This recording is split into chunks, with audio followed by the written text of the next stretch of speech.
आज आप लोगों के लिए 33 नंबर का जो है स्टेट का प्रैक्टिस सेट लाए हैं। तो चलिए देर ना करते हुए उसको प्रैक्टिस लगाते हैं। पहला क्वेश्चन इसमें कहा जा रहा है कि विद्यालय में लिंग भेदभाव से बचने का सर्वोत्तम तरीका हो सकता है। तो ऑप्शन नंबर डी हो जाएगा। सर्वोत्तम तरीका है शिक्षकों द्वारा उनके लिंग पक्षपातपूर्ण व्यवहारों का अधिसंज्ञान। दूसरा क्वेश्चन है सह शैक्षणिक क्षेत्रों में निष्पादन के आधार पर शैक्षणिक क्षेत्रों में निष्पादन के स्तर को बढ़ाने का औचित्य स्थापना किस आधार पर किया जा सकता है। ऑप्शन नंबर ए हो जाएगा। यह व्यक्तित्व भिन्नता को संतुष्ट करता है।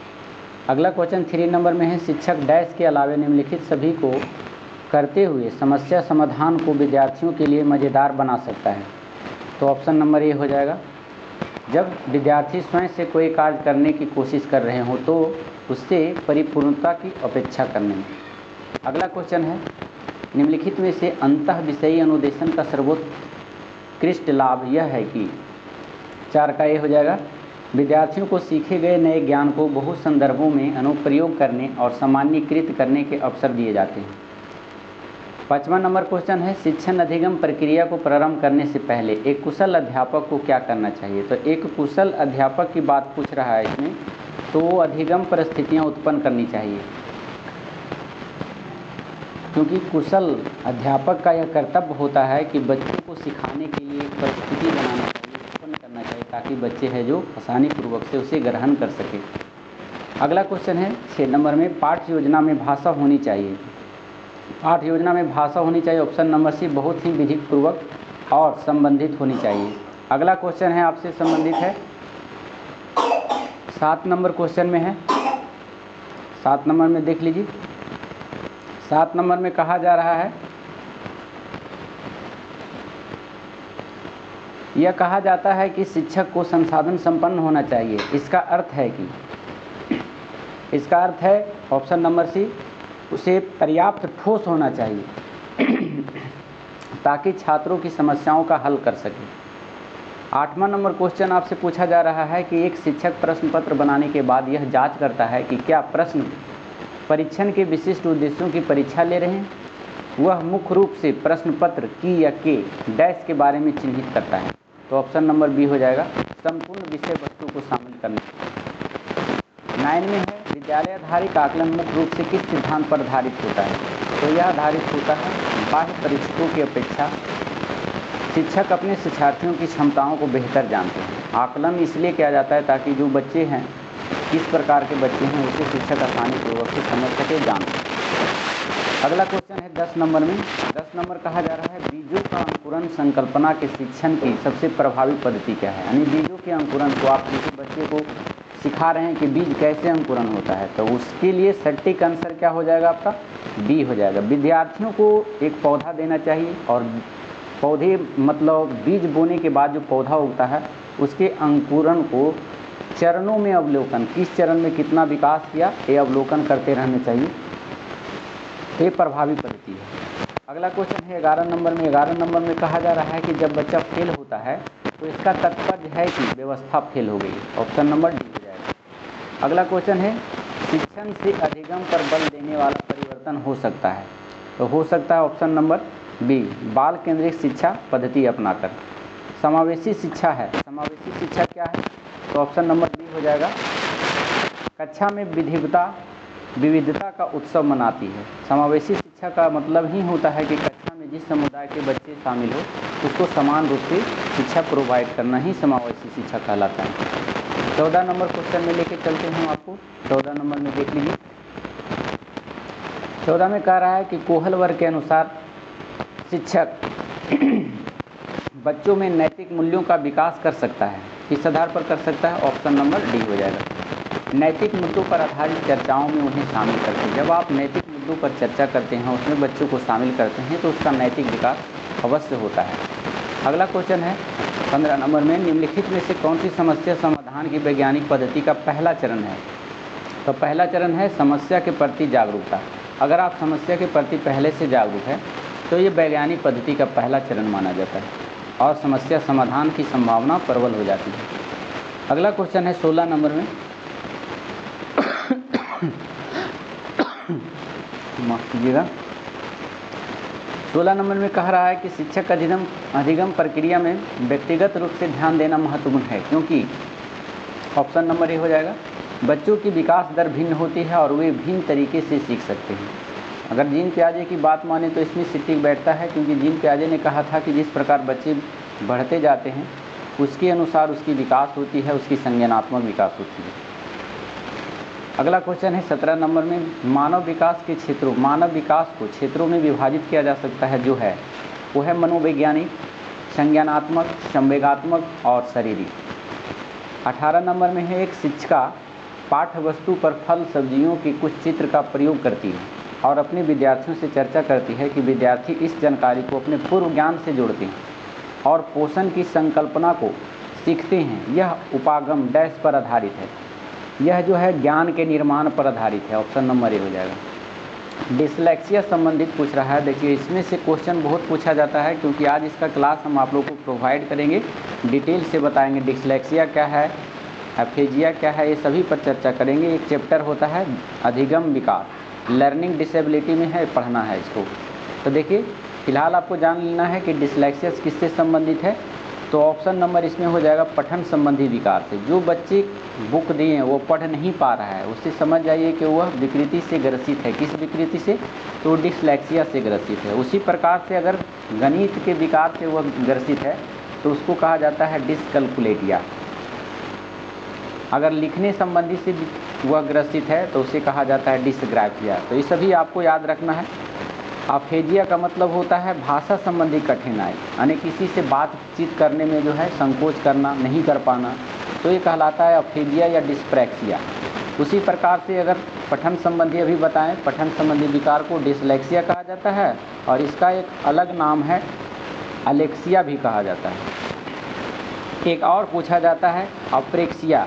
तो गामक कौशल संबंधी कठिनाई, गामक कौशल संबंधी जो कठिनाई पाई जाती है बच्चों में उसको अप्रेक्सिया कहा जाता है। मतलब जो बच्चे फिजिकल एक्सरसाइज नहीं कर पाते हैं, उछल कूद नहीं कर पाते हैं, उसमें अप्रेक्सिया विकृति पाया जाता है। एक होता है तनाव, बच्चे तनाव में हैं, पढ़ाई कर रहे हैं लेकिन उसके दिमाग में नहीं घुस रहा है, उसका दिमाग कहीं और है, तो उस स्थिति में बच्चे किस विकृति से ग्रसित है?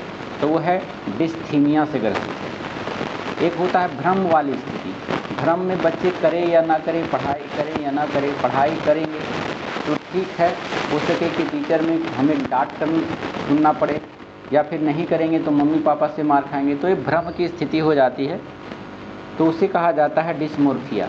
तो इसको याद रखना है, इसका क्लास हम आज आपको प्रोवाइड करने वाले हैं, तो हमारे साथ जुड़े रहिए और देखते रहें। चलिए 20 नंबर क्वेश्चन में आपसे पूछा जा रहा है कि शिक्षा की किंडरगार्टन पद्धति का प्रतिपादित किया था। तो किंडरगार्टन का प्रतिपादित ट्रेवेल ने किया था। ट्रोवेल ने एक साइकोलॉजिस्ट था जिनके माध्यम से किया गया था। 21 नंबर में है, यदि कुछ विद्यार्थी कक्षा में अध्ययन की चित्रवृत्ति में नहीं है तो आप क्या करेंगे? ऑप्शन नंबर डी, उन्हें उनकी रुचि अथवा आप अपने विषय के अनुसार रुचिपूर्ण चीज़ें बताएंगे ताकि बच्चे उसे चाव से सुने, चाव से सीखें। 22 नंबर क्वेश्चन में चलते हैं हम आपको लेकर के। 22 नंबर में देख लीजिए। 22 नंबर में आपसे कहा जा रहा है पृथक पृथक समजातीय समूहों के व्यक्तियों के प्रति बच्चों की अभिवृत्ति साधारणतया आधारित होती है। इस पर आधारित होती है तो उनके अभिभावकों की चित्तवृत्ति पर आधारित होती है। 23 नंबर क्वेश्चन में है, एक अच्छा अध्यापक विद्यार्थी के मध्य बढ़ावा देता है। किसको बढ़ावा देता है? तो वो सहयोग की भावना को बढ़ावा देता है, वो अच्छा विद्यार्थी कहलाता है। किसी से भेदभाव नहीं करता है, लड़ाई झगड़ा नहीं करता है, वो अच्छे कैटेगरी में आते हैं बच्चे। 24 नंबर में है, 24 नंबर में कह रहा है निम्न में से सर्वोत्तम कथन कौन सा है? एक अच्छा अध्यापक। एक अच्छा अध्यापक क्या करता है? ऑप्शन नंबर सी, विद्यार्थियों को सदैव सीखने के लिए प्रेरित करता है, वह अच्छा अध्यापक का गुण है। 25 नंबर में कह रहा है राष्ट्रीय पाठ्य चर्चा की रूपरेखा यानी एनसीएफ 2005 के अनुसार गणित शिक्षण का मुख्य उद्देश्य है। तो गणित शिक्षण का मुख्य उद्देश्य है ऑप्शन नंबर सी, बच्चों में तार्किक चिंतन करना तथा समस्या समाधान योग्यता का विकास करना। शिक्षक का ज्ञान होना चाहिए। कैसा ज्ञान होना चाहिए? तो ऑप्शन नंबर डी है, अध्यापन विषय एवं बाल मनोविज्ञान, एक दोनों गुण होना चाहिए एक शिक्षक में। बच्चों की रुचि बनाए रखने के लिए आप कौन सी विधि का चयन करेंगे? तो ऑप्शन नंबर डी हो जाएगा। बच्चों को स्वयं गतिविधि करने के लिए देंगे। अगला क्वेश्चन है शिक्षा का अधिकार अधिनियम जो 2009 में आया था, उसके अनुसार प्राथमिक विद्यालय में शिक्षकों के प्रति सप्ताह कुल 45 घंटे की योजना बनाकर कार्य करना है। तो कितने वर्षों के लिए कार्य करना है, कितने वर्ष के बच्चों को पढ़ाना है? तो 6 से 14 आयु वर्ग वाले बच्चों को। ऑप्शन नंबर बी हो जाएगा 28 का।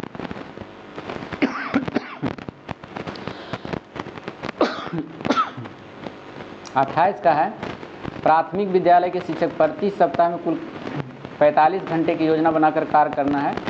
28 का सी हो जाएगा, माफ़ कीजिएगा, 14 से लेकर 18 वर्ष के आयु के बच्चे को। अगर 6 से 14 वर्ष के बाद के बच्चे करें तो उसमें जो होता है आपका 86वां संविधान संशोधन 2002 के तहत यह प्रावधान किया गया था कि बच्चे प्राथमिक कक्षा में 6 से 14 वर्ष की आयु के बच्चे को सरकार निःशुल्क शिक्षा प्रोवाइड करेगी। लेकिन ये 2009 में जो आया था इसमें है 14 से 18 वर्ष। अगला क्वेश्चन है 14 से 18 वर्ष इसमें दिया गया है, एक गलत दिया हुआ है, 6 से 18 वर्ष कर लेंगे इसको आप। निचली कक्षाओं में शिक्षण की खेल कूद पद्धतियाँ मूल रूप से आधारित है, किस पर आधारित है? तो 29 का सी हो जाएगा, विकास एवं वृद्धि के मनोवैज्ञानिक सिद्धांतों पर।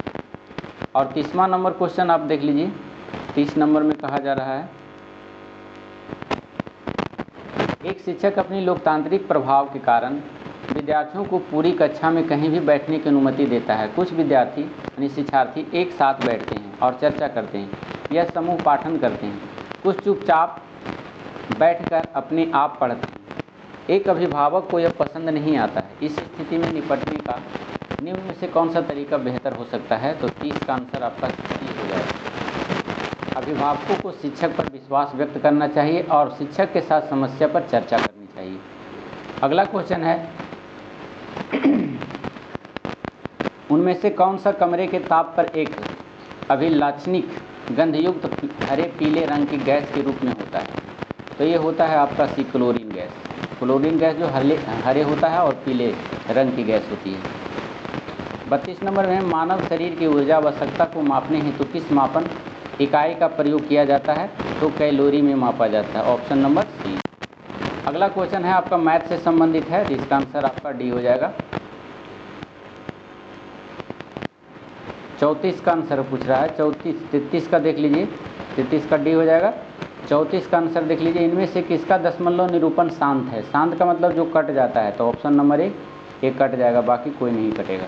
इसको जोड़ देना है, आपका आंसर आ जाएगा सी नंबर। चलिए 36 नंबर का भी है, रीजनिंग से संबंधित है, 36 का डी हो जाएगा 24 दिन। मैथ से संबंधित है, माफ कीजिएगा, ये भी मैथ का ही है। 37 नंबर का है, बी नंबर। 37 नंबर क्वेश्चन में चलते हैं हम आपको लेकर के। 37 का हो गया, बी नंबर। 38 में चलिए, इसको कैलकुलेट करना है आपका 38 का डी। आपको इस तरह से जहाँ पर है भागा वहाँ पर गुना कर देंगे, जहाँ पर गुना है वहाँ भागा कर देंगे, आंसर आ जाएगा। 38 के बाद 39 नंबर में देखिए, 39 नंबर का क्या कह रहा है? 39 नंबर में कहा जा रहा है आपसे कि दिए गए विकल्पों में से उस संख्या का चयन करें जो निम्नलिखित श्रेणी के प्रश्न चिन्ह के स्थान पर आ सकती है। तो 39 का ये हो जाएगा, क्योंकि इसमें है जो पहले 3 से आप भागा देंगे और फिर 4 जोड़ेंगे तो आपका आंसर आ जाएगा 267। फिर इसमें भी है 3 से भागा देंगे 4 जोड़ेंगे तो आपका 93 आ जाएगा। 93 में 3 से भागा देंगे 4 जोड़ेंगे तो 35 आ जाएगा। 40 नंबर में देखिए, अलाउद्दीन खिलजी ने अपने सैनिकों के लिए कौन से सैनिक नगर का निर्माण कराया जिसका नाम रखा था? जिसका क्या नाम रखा था? तो 40 का आपका हो जाएगा डी, इसका नाम रखा था सीरी का किला। ये बहुत बार पूछा गया है ऐसा क्वेश्चन, क्योंकि अलाउद्दीन खिलजी ने अपने सैनिकों के लिए एक सैनिक नगर बनाया था, इसका नाम सीरी का किला रखा था। अलाउद्दीन खिलजी ने सेना को नगद वेतन देने तथा अस्थायी सेना की नींव रखी थी, तो ये भी आपको बहुत इंपॉर्टेंट है। घोड़ा दागने की प्रथा, सैनिकों को हुलिया लिखने की प्रथा, ये सभी जो अलाउद्दीन खिलजी द्वारा तैयार किया गया था। 41 नंबर में भी चलते हैं, अलाउद्दीन के बारे में आप जान लीजिए एक दो तथ्य, जैसे है कि इक्ता प्रथा की शुरुआत किसने किया था? तो अलाउद्दीन खिलजी ने। अलाउद्दीन खिलजी ने दान की गई अधिकांश भूमि को छीनकर खालसा भूमि में बदल दिया था, तो ये भी जान लीजिए। देवल सल्तनत काल में अंतर्राष्ट्रीय बंदरगाह के रूप में प्रसिद्ध था, तो देवल याद रखिएगा, देवल जो है बंदरगाह के रूप में प्रसिद्ध था, अंतर्राष्ट्रीय बंदरगाह। मंगोल सेना ने वर्गीकृत की दशमलव प्रणाली को सल्तनत कालीन सैन्य व्यवस्था के आधार पर बनाया था। 41 नंबर का आपको कैलकुलेट करना है, सी नंबर इसका हो जाएगा आर। 42 नंबर में देख लीजिए, 42 का आपका डी हो जाएगा, इसको बनाएंगे। 43 नंबर में देख लीजिए, 43 का बी हो जाएगा आपका। लखनऊ संधि पर डैश में हस्ताक्षर हुआ था, लखनऊ समझौता 1916 ईस्वी में हुआ था। इसमें पूछा जाता है कि कांग्रेस के लखनऊ अधिवेशन में किसने किया था, तो बाल गंगाधर तिलक और एनी बेसेंट के प्रयासों से कांग्रेस का और मुस्लिम लीग के बीच समझौता हुआ था। कांग्रेस ने मुस्लिम लीग को पृथक निर्वाचन की मांग को स्वीकार कर लिया था और लखनऊ अधिवेशन में गरम दल और नरम दल दोनों जो है एक हो गया था। इससे पहले जो 1907 ईस्वी का हुआ था कांग्रेस अधिवेशन, उसमें जो हुआ था गरम दल और नरम दल में फूट पड़ गए थे, जिसके कारण से अलग हो गया।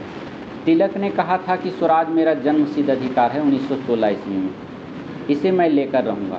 लखनऊ अधिवेशन में लखनऊ पैक्ट या लखनऊ समझौता के नाम से जाना जाता है तथा कांग्रेस लीग पैक्ट भी कहा जाता है इसे। लखनऊ में अधिकांश अध्यक्षता अंबिकाचरण मजूमदार के समय हुआ था। अगर पूछ दे कि लखनऊ अधिवेशन की अध्यक्षता किसने किया था, तो अंबिकाचरण मजूमदार। 44 नंबर में चलिए, अश्वघोष निम्न में से किस राजा के दरबारी कवि थे, तो ये थे कनिष्ठ के दरबारी कवि। अश्वघोष ने बुद्धचरित, सूत्रालंकार, सौंदर्यानंद आदि ये सभी ग्रंथों की रचना किया था। कनिष्ठ के संरक्षण में जो बात करें तो कनिष्ठ के संरक्षण में ही चतुर्थ बौद्ध संगति का आयोजन किया गया था, जिसके अध्यक्ष वसुमित्र तथा उपाध्यक्ष अश्वघोष। चतुर्थ बौद्ध संगति जो है कश्मीर के कुंडलवन में हुआ था प्रथम शताब्दी में, और इसी परिषद ने बौद्ध धर्म को दो भागों में बांट दिया गया था, हिंद धर्म, हीनयान और महायान, चौथी बौद्ध संगति में। कनिष्ठ के दरबार में वसुमित्र, अश्वघोष, पार्श्व है, नागार्जुन और चरक जो था चिकित्सक, ये सभी जो है कनिष्ठ के दरबार में रहा करते थे। 45 नंबर क्वेश्चन आपका है, रीजनिंग से संबंधित बनाने का प्रयास करेंगे, डी हो जाएगा आंसर। 46 नंबर में भी है जीके का, भारत के संविधान की प्रस्तावना में निम्नलिखित में से कौन सा शब्द सम्मिलित नहीं है तो पूंजीवादी नहीं सम्मिलित है, बाकी संप्रभुता, बंधुता और न्याय सम्मिलित है। प्रस्तावना जो है संविधान का अंग नहीं, पूंजीवाद शब्द सम्मिलित है लेकिन प्रस्तावना संविधान का अंग नहीं है। उच्चतम न्यायालय ने यह मत बेरूबारी संघ मामले में 1960 ईस्वी में व्यक्त दिया था।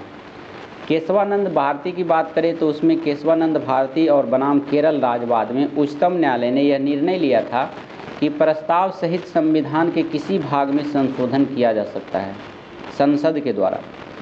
और गोलकनाथ बनाम पंजाब राज्य के मामले में न्यायमूर्ति एम हिदायतुल्लाह ने उद्देशिका को संविधान की मूल आत्मा कहा था, तो इसे भी याद रखना है। उद्देशिका को के.एम. मुंशी ने राजनीतिक जन्मपत्री कहा। जबकि अगर बात करें लोक कल्याण शब्द का, तो लोक कल्याण शब्द भारत की संविधान की उद्देशिका में शामिल नहीं है, बल्कि वह राज्य के नीति निर्देशक तत्व का भाग है। अगर कल्याणकारी बात करें तो राज्य के नीति निर्देशक तत्व हो जाएगा। 47 नंबर में है, परवरा, मंजीरा और मनेर नदियाँ डैश की नदियाँ दाहिनी सहायक नदियाँ हैं। किसकी सहायक नदियाँ हैं, तो ये है डी, गोदावरी की सहायक नदियाँ हैं। प्रायद्वीपीय भारत की अगर सबसे बड़ी नदी मानी जाए तो वो सबसे लंबी नदी है जो गोदावरी नदी है। पश्चिमी घाट पर नासिक की पहाड़ियों में त्रियवंकम गांव की पहाड़ी से इसका उद्गम होता है। उत्तर में गोदावरी नदी, प्रमुख सहायक नदियां जो है जैसे प्राणहिता, पूर्णा, पेनगंगा, वर्धा, बेनगंगा, इंद्रावती, ये सभी सहायक नदियां हैं। दक्षिण में मंजीरा नदी प्रमुख है जो बालघाट के पहाड़ से निकलती है। वही कृष्णा की बात करें तो कृष्णा की प्रमुख सहायक नदी है भीमा नदी, तुंगभद्रा नदी, मूसी नदी, अमरावती नदी, कोयना, पंचगंगा, दूधगंगा, घाट प्रभा, मालप्रभा और तुंगभद्रा, ये सब जो है कृष्णा की सहायक नदी है। नर्मदा जो है और ताप्ती नर्मदा और ताप्ती दो ऐसी नदियां हैं जो डेल्टा का निर्माण नहीं करती है, वह एस्चुरी बनाती है। 48 नंबर क्वेश्चन में चलते हैं। निम्न में से क्या मिट्टी को उपजाऊ बनाता है? तो मिट्टी को उपजाऊ बनाने का कार्य ऑप्शन नंबर बी खनिज और कार्बनिक पदार्थों का सही मिश्रण होता है। मिट्टी में मुख्य रूप से 5 तत्व मिलकर बनी होती है, जिसमें जो होता है खनिज होता है ना। खनिज में आ जाता है, आप देखते हैं, मृदु जल, मृदु वायु, कवक, जीवाणु, तो ये सभी याद रखना है। 49 नंबर में ह्यूमस मृदा के किस भाग में पाया जाता है? तो देखिए बहुत ही इम्पोर्टेंट क्वेश्चन है, जो है ए क्षितिज स्थिति में पाया जाता है ह्यूमस। मिट्टी की परतें 3 होता है, ए क्षितिज, बी क्षितिज और सी क्षितिज। तो ए क्षितिज में जो होता है ऊपरी भाग जो होता है उसी में ह्यूमस पाया जाता है। अगला क्वेश्चन है आपका 50 नंबर का अंतिम क्वेश्चन। भारतीय पैरा एथलेटिक्स ने चीन के वांगजू में आयोजित एशियाई पैरा ओलंपिक जो हुआ था खेलों में कुल कितने स्वर्ण पदक जीतकर इतिहास रच दिया? तो हो जाएगा डी 29 पदक जीतकर, स्वर्ण पदक जीतकर इतिहास रचत। अगर पैरा खेलों की बात करें तो भारतीय टीम ने वांगजू में 2022 में एशियाई पैरा खेल हुआ था, उसमें 111 पदक जीता था, जिसमें से 29 वो था स्वर्ण, 31 रजत था और 55 कांस्य पदक था। और ये ऐतिहासिक उपलब्धि माना गया। एशियाई पैरा खेल जो है 2022 का शुभांकर की बात करें तो फेई था। एशियाई पैरा खेल का आधिकारिक वाक्य जो है हिट मीट्स ड्रीम साइन, इसे भी याद रखना होगा। तो ये सभी आपको करेंट अफेयर से रिलेटेड है, आप करेंट अफेयर भी देखते रहेंगे थोड़ा बहुत। तो इसी के साथ आपका 50 नंबर का क्वेश्चन आपका पूरा हुआ है स्टेट का। आपको कैसा लगा वीडियो हमारा, हमारे कमेंट बॉक्स में ज़रूर राय दें। और जो भी आप चाहते हैं कोई भी क्लास करना स्टेट का, तो हमें कमेंट बॉक्स में ज़रूर लिखें, उस टॉपिक को हम ज़रूर प्रोवाइड करने का प्रयास करेंगे। तो फिर मिलते हैं ऐसी सूचनाओं के साथ, ऐसी ही वीडियो के साथ अगले वीडियो में 34 नंबर वीडियो लेकर प्रैक्टिस का सेट। तो जब तक के लिए धन्यवाद। Thank you so much. Thank you for watching.